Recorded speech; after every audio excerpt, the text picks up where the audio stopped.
For a long time, Earth had stayed quiet. It joined the Galactic Coalition without causing problems. Other alien species looked at humans and saw nothing special. They thought Earth was weak, soft, tanned, too peaceful to ever be a threat. Humans traded. Politely, followed rules, and avoided war, but behind their calm behavior, something strange was growing. Some ambassadors warned the others. One human diplomat once stood in the Grand Galactic Council and said in a calm voice, "We are holding back. Do not mistake our silence for weakness." The room filled with laughter. The Zarneth Empire, the strongest military force in the galaxy, laughed the loudest. Their leader, Lord Zelgar, called the humans farmers with suits. He said Earth would never be brave enough to start a war. Some even said Earth didn't have real weapons, only words and smiles. But Earth didn't respond with anger. Humans just smiled, gave a nod, and left the council room. No one saw what came next. 1 year later, a small Earth colony named Haven 3 was attacked. The Zarneth Empire sent 3 warships to burn the colony to the ground. Children died, cities turned to ash, and not one human soldier was sent to defend it. The galaxy waited for Earth to complain, but Earth said nothing. No meetings, no statements, no tears on screen. Then suddenly everything changed. It began with a whisper. One Zarneth ship exploded in deep space. No trace left behind. Then 2 more vanished from near the borders of their own empire. Then 10 disappeared in a single day. No battles, no calls for help, just silence. The Zarneth leaders grew nervous.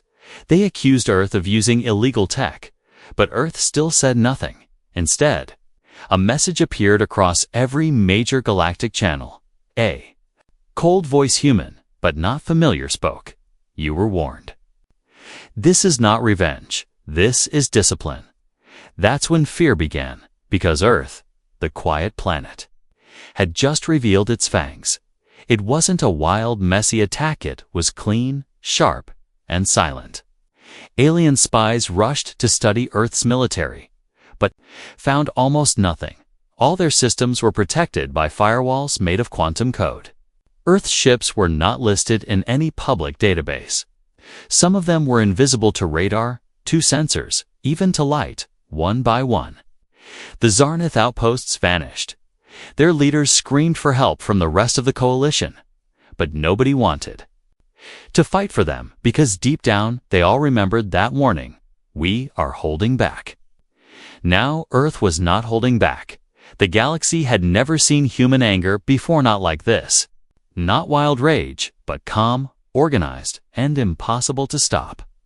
People started whispering stories in spaceports that Earth had trained secret soldiers underground for 100 years. That they had built AI so powerful it could end empires with a sentence.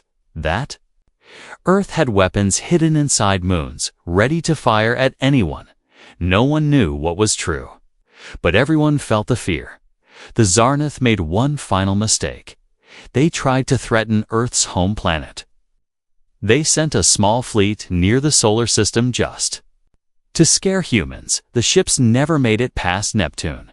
A giant energy pulse hit them all at once, and every ship disappeared. Only space dust remained. Then Earth spoke again. Another broadcast. This time from a man with steel-gray eyes and a voice like stone. His name was General Kane.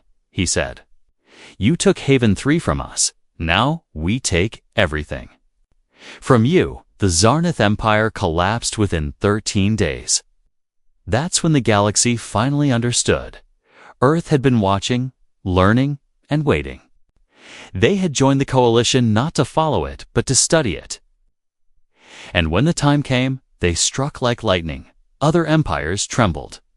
Because if Earth could do this to the mighty Zarneth, what could they do to everyone else? Fear spread faster than fire.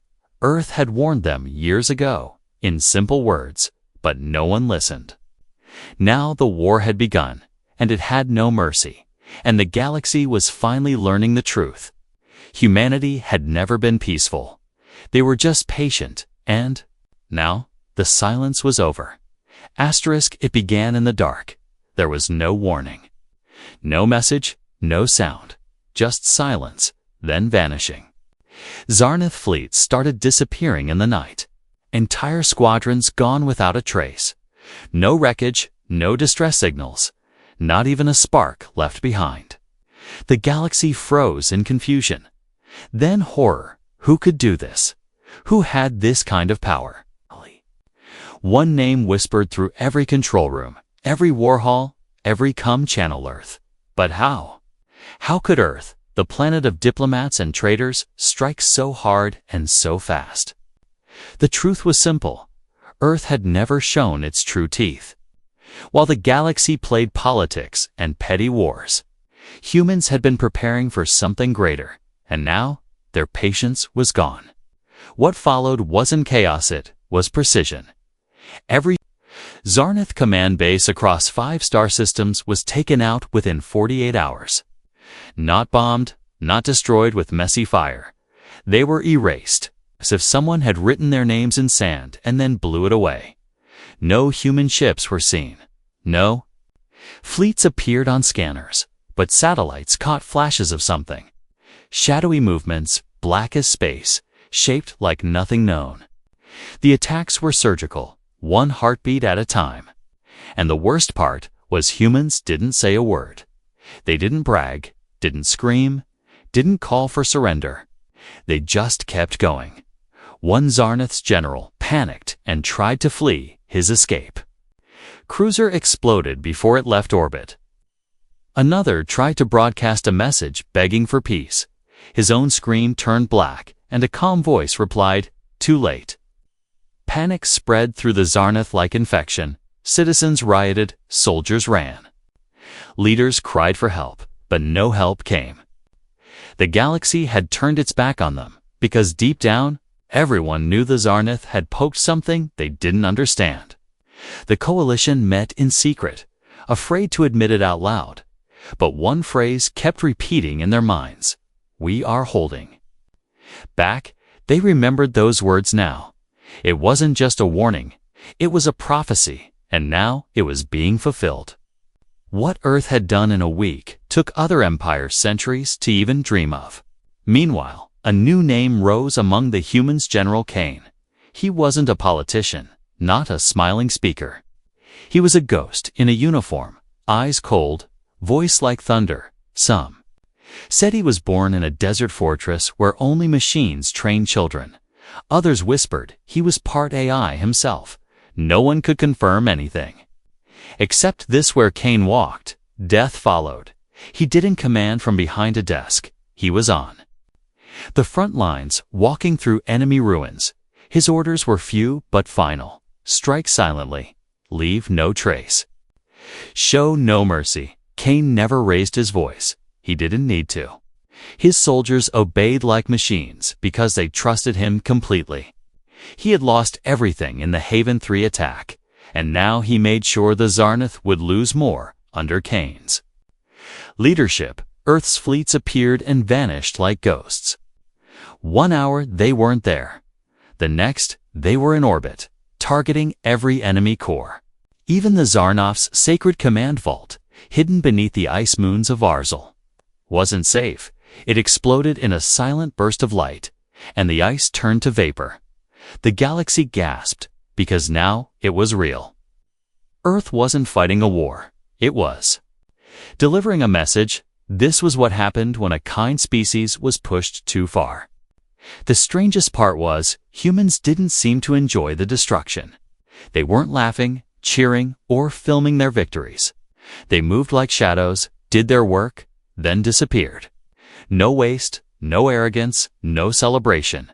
It was terrifying, because monsters roar, but machines just complete their task. And Earth had become a machine of justice.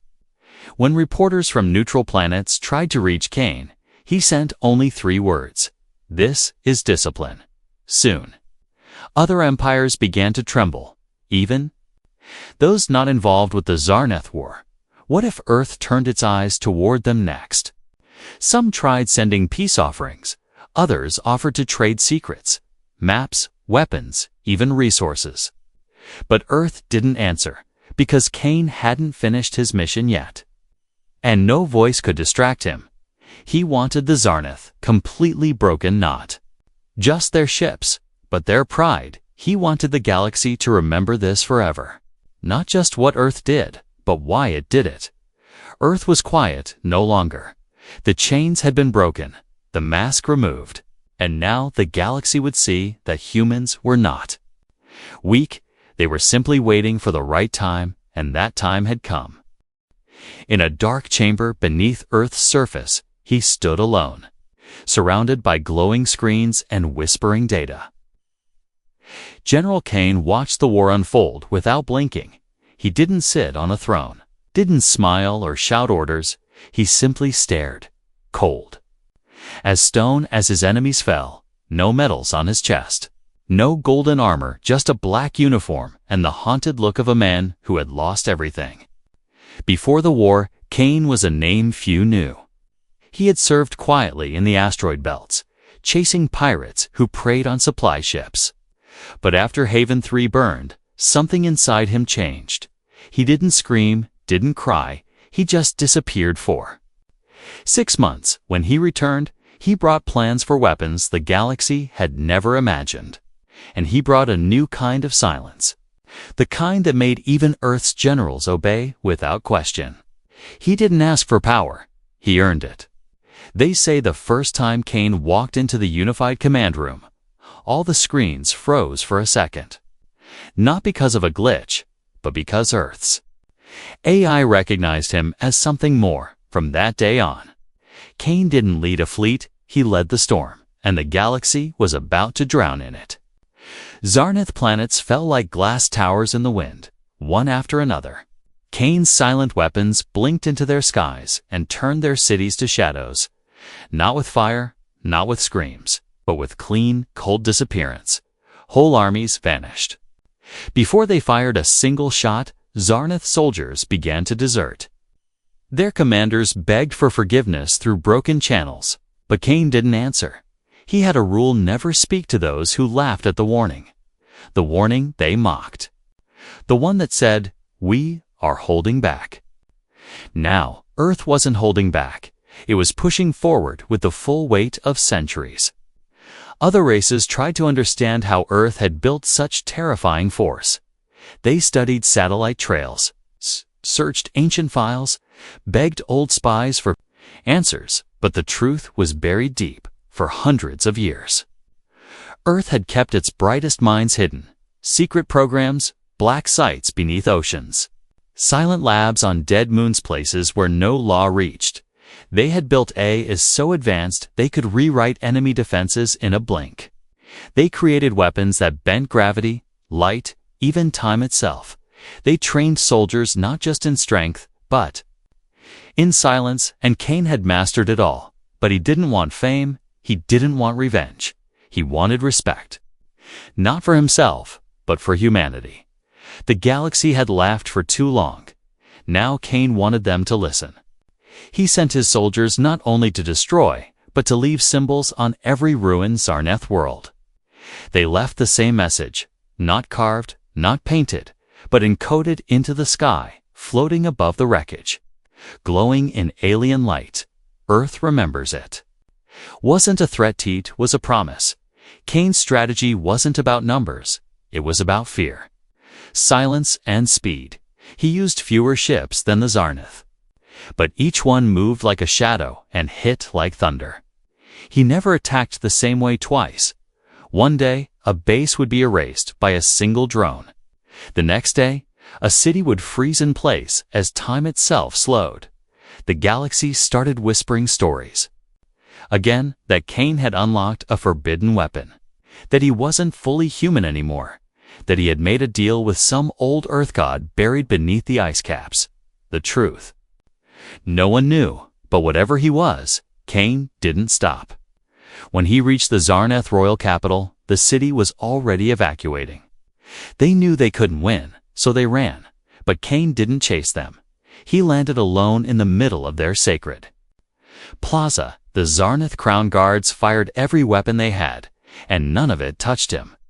His armor bent the light, warped the bullets, swallowed the blasts. He walked through it all, step by step, never blinking. He reached the royal palace and placed a black flag at the center. A flag with no symbol, just a deep, endless void in the fabric. Then he looked up, and the satellites across 100 systems saw his face. No smile, no rage, just cold eyes and a single sentence.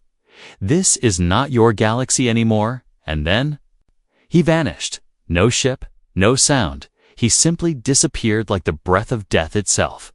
From that day on, Kane became more than a general. He became a myth. Some say he still leads from the shadows. Others say he gave up his body and became part of Earth's AI command corps. All that matters is this: every commander in the galaxy now starts their day with one question: are we ready? If Earth returns. But Earth never left. It simply watches and waits, because Kane showed them humanity never needed to scream.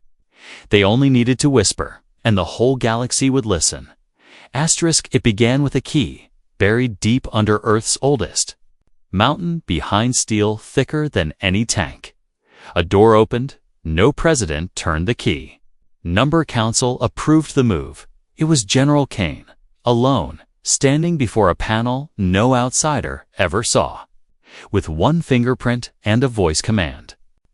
The vaults of Terra unlocked.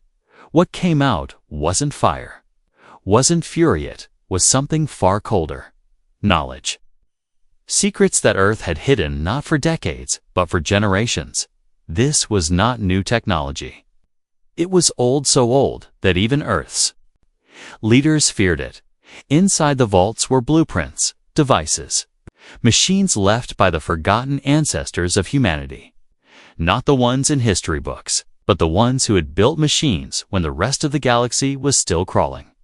Some said Earth had risen once before and fallen.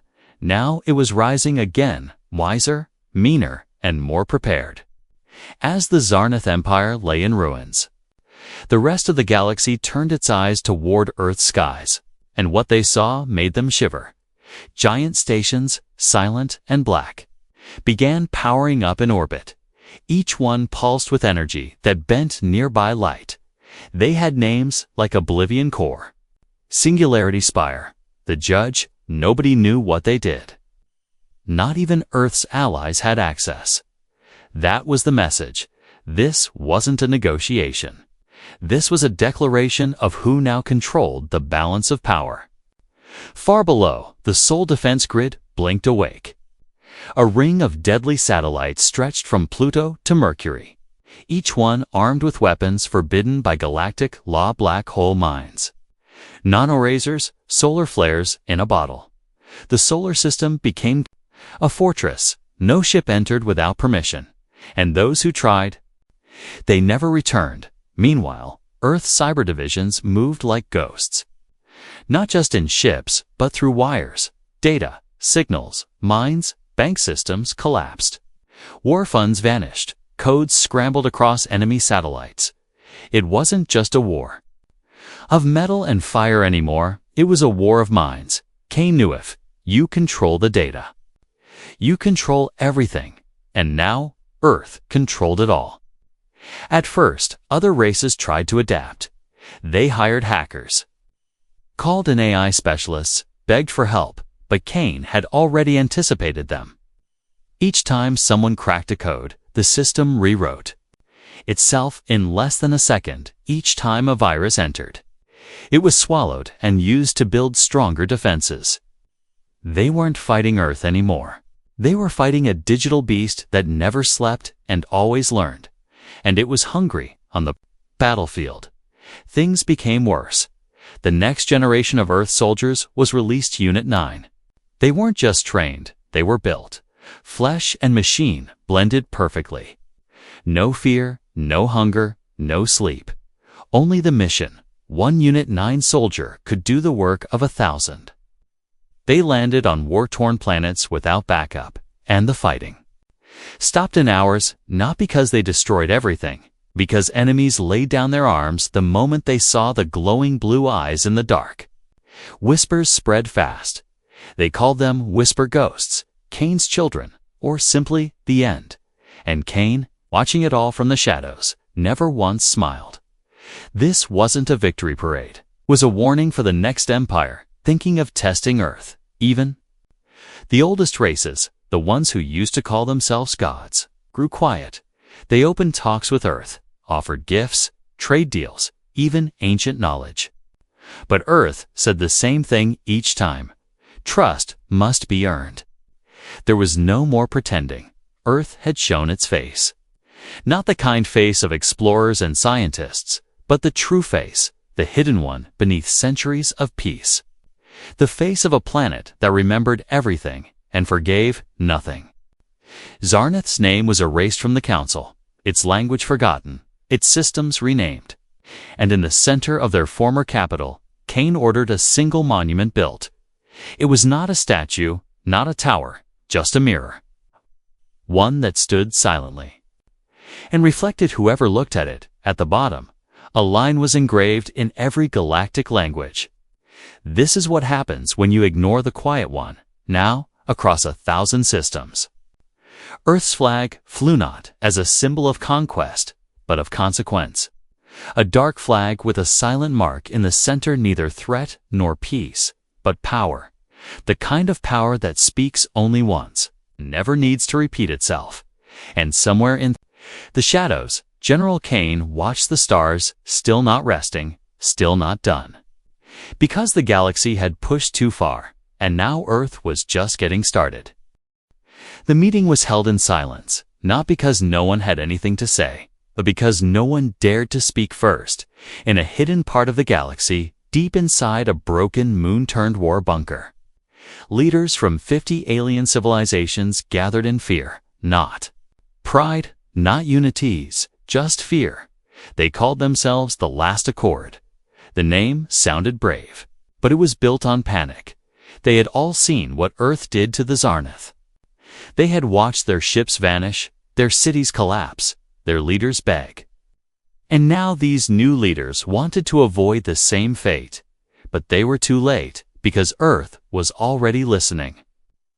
Its satellites, cloaked and silent, floated above. The bunker, reading every word, its awry, buried inside communications hubs, knew their plans before they were even spoken. Even as the aliens whispered, Earth had already moved. The Last Accord was planning war. But Earth had already won it. Their first resistance fleet launched from the moon of Vora Prime.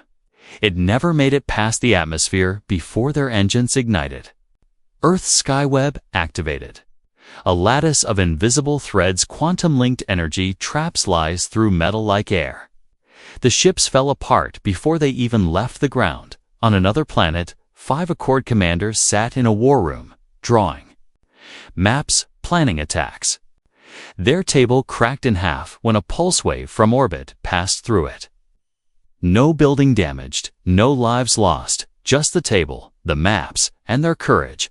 A simple message appeared on their screens. Go home.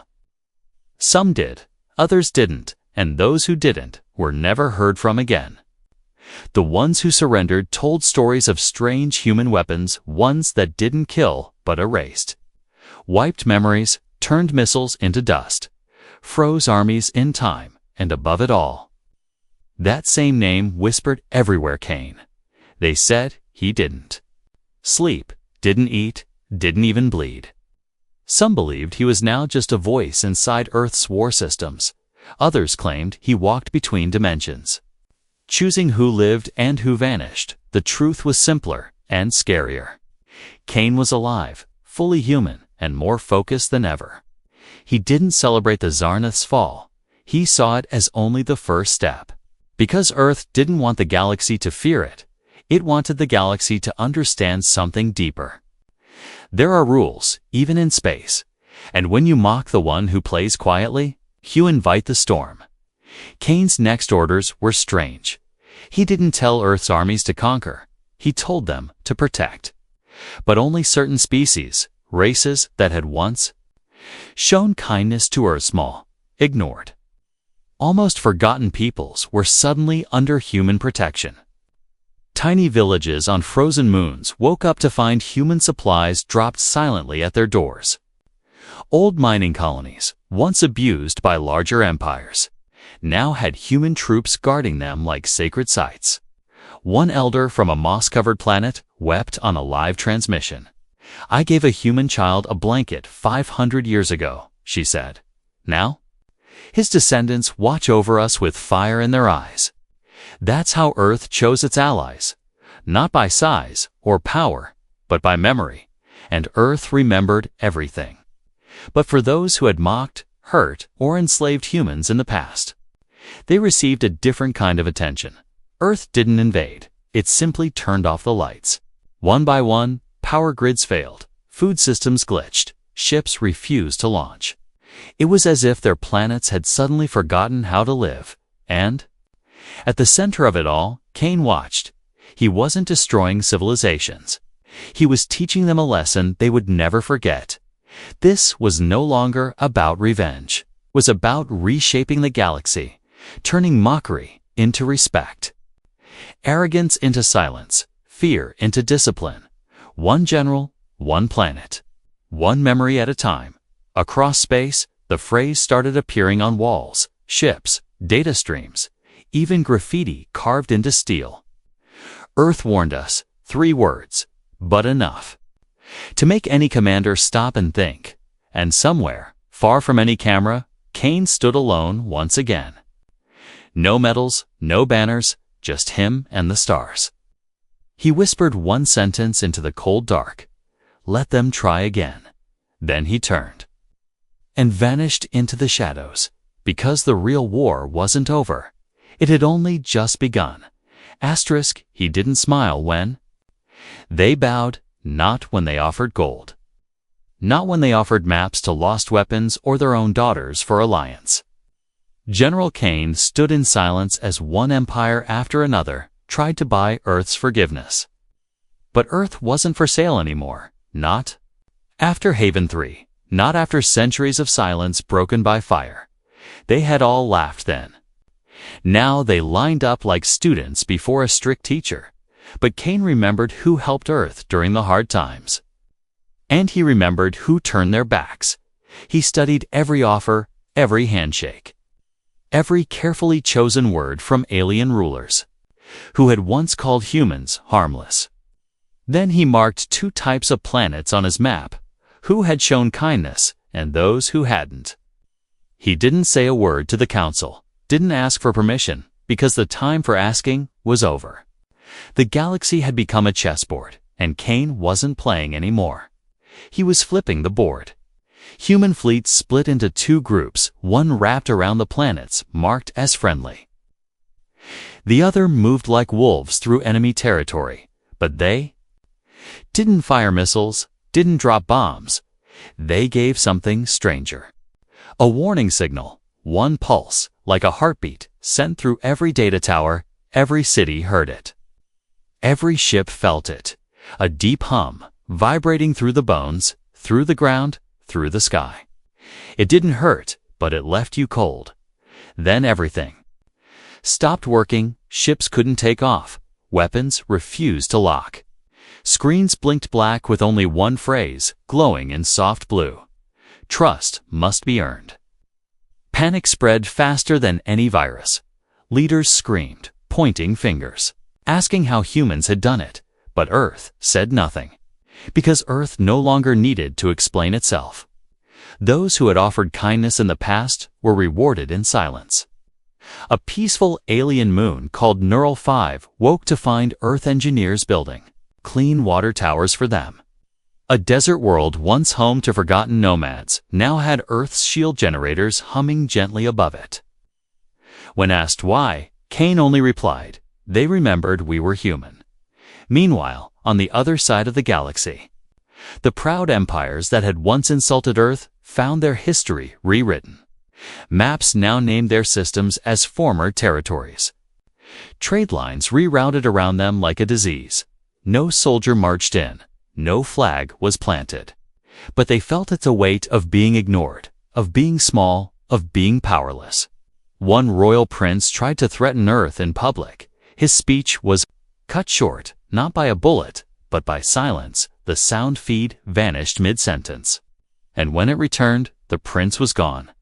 No one asked where he went, because by then, the galaxy had learned when Earth removes someone. They're not missing.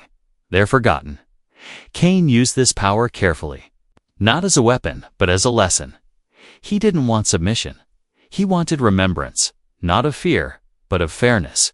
He told his captains, "We do not become monsters. We show them what a patient species becomes when it's finally heard." And so, the transformation began. Earth was no longer the strange, quiet planet on the edge of the galaxy. It was the center now, the gravity pulling every decision, every alliance, every fear. Even the Galactic Council, the ancient assembly that once ignored Earth, began rebuilding its laws with human words. They asked Cain to join them. He refused instead. He sent one line: "Those who laughed at the quiet child must now rewrite the rules in his name." And they did, because they had no choice. Some called it dominance, others called it justice, but no one denied it any more. Earth had become the soul of discipline. Not through war, but through warning. Not through conquest, but through memory. And Cain, standing on Earth's moon, watched stars move like pieces on a board. He spoke to no one. But his orders were already moving through 1,000 wires, 1,000 whispers, 1,000 eyes, because mercy was not given freely. It was earned, and the galaxy had a long way to go. The sky above Talaris turned red for the first time in recorded history. Not because of war, not because of fire, but because Cain had arrived. Not in a ship, not with an army, but as a signal. The red glow wasn't light, it was a message. Earth had never touched Talaris space, not even during the Zarnath War. But now the final empire was exposed. Talaris had waited, hidden in their crystal towers. Believing they were safe, they were old, powerful, and wise, so they thought, while Earth was burning the galaxy clean. Talaris watched and whispered. They called humans passionate animals. Unpredictable and short-lived, they thought Cain would burn out like a dying star. But Cain didn't burn. He endured. Now the Telar Dominion, the last great power untouched by the storm, would be tested. Cain's first move was not to attack. He sent a gift, one small cube, no bigger than a child's hand. It landed on the steps of the Telari Palace and unfolded itself silently. Inside was a mirror. No message, no symbol, no sound. Just the reflection of whoever dared to look. And written along the edges in ancient Talari script: "This is what you become when you pretend to long." The Talari High Council gathered, their long fingers twitching in fear. They scanned the cube, tested it, tried to destroy it. Nothing worked, and when they finally looked deeper into the mirror, some of them screamed. What they saw was not their faces, but their future, a galaxy ruled by silence. With Earth in the center and Cain at the edge, watching. Not with cruelty, but with the calm eyes of a man who had already seen everything collapse once before. In a desperate move, Talaris activated its time warp technology, an ancient shield that could slow time around their systems, hoping to buy themselves centuries, but the moment the shield activated, stopped. Frozen, glitched, then reversed. Time flowed backward for 5 seconds, then corrected itself, and across the stars. Every Talari beacon lit up with the same blue phrase: "That won't work."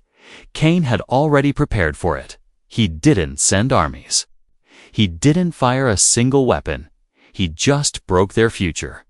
The Telari Dominion collapsed from the inside. Computers failed. Citizens panicked. AI minds shut down mid-sentence.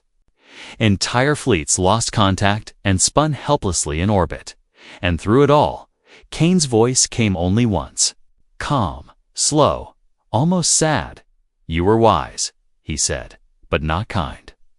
You watched while they suffered. You judged from high towers.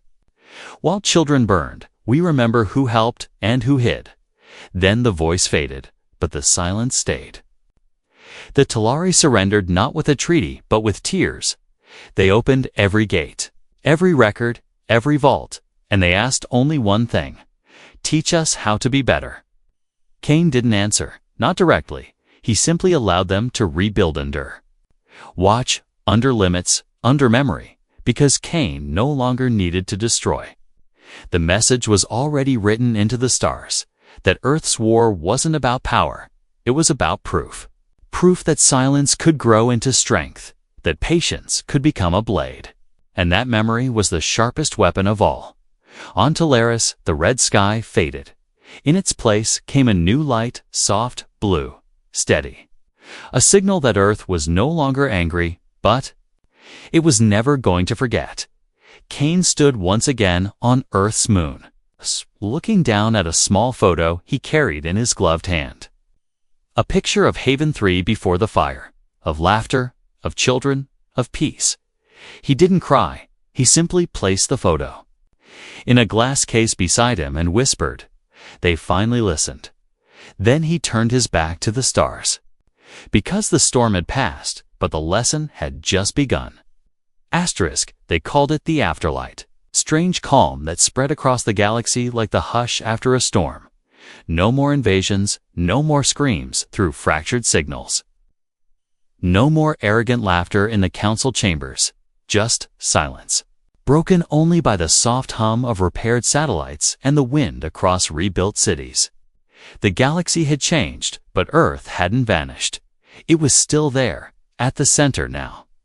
Not because it demanded power, but because no one else dared to lead, and Kane, the man who had started it all, had disappeared. No ship was assigned to him. No official title remained. He had become a story, a warning, a quiet name passed between commanders like a sacred spell. Some said he had returned to Haven 3's ruins and planted a tree where the old school once stood. Others said he merged with Earth's central AI and now lived in every decision the planet made. But no one knew for sure, because Kane didn't need to be seen anymore. His work had been done across the stars. A new kind of order formed, not one forced by guns or threats but by memory. Earth didn't build an empire, it built a mirror. And every race now looked into it, asking themselves what they had been before and what they were now. New schools taught history with a new beginning. Not before Earth's rise, but before Earth's warning. The three words that changed everything echoed in every lesson. Every courtroom, every starship launch. We are holding back. Those words had reshaped the stars, and now, Earth's influence reached not just across borders, but into culture, thought, and law. Planets once proud of their cruelty now outlawed it. Species that once viewed kindness as weakness began honoring it. And when disputes flared, the first question asked was no longer who has more ships, but what would Earth do? No Galactic Council needed Kane's signature anymore. His silence alone kept peace. Every time a new leader rose, they were shown the footage. The burning of Haven 3. The fall of the Zarnath. The red skies of Talaris. And Kane's face stone, cold, watching, no words. Just a stare that said everything. Because Earth never needed to shout. It had taught the galaxy that the most dangerous sound is not war drums. It is the silence that comes just before. A silence filled with patience, memory, and fury too deep for noise. One day, a young girl from a small farming planet asked her teacher why Earth had waited so long before striking back. The teacher answered with a story of a man who watched his village burn and promised he would never let it happen again. Who trained in silence, built in silence, led in silence. Until the day came when silence was no longer enough, and the galaxy had to listen. That girl grew up to be a diplomat, And when she finally stood in Earth's great hall beneath the glowing rings of its central tower, she bowed her head and whispered, "Thank you for not forgetting." The halls of Earth were not filled with celebration or banners or statues of Cain. They were simple, clean, filled with books, memory crystals, quiet rooms, places to reflect, not to boast. And outside, across the stars, Earth's ships still floated, watching, guarding, waiting, not because they wanted another war, but because the galaxy now knew peace was something worth protecting, something worth remembering. And Cain, he was never seen again. But sometimes, when a commander stands alone before a hard decision, they claim to hear a voice, low, steady, clear. A voice that says only this: do not become what they were. And in that moment, they remember that Earth didn't fight to conquer. It fought to be heard. And once it was heard, the whole galaxy changed forever.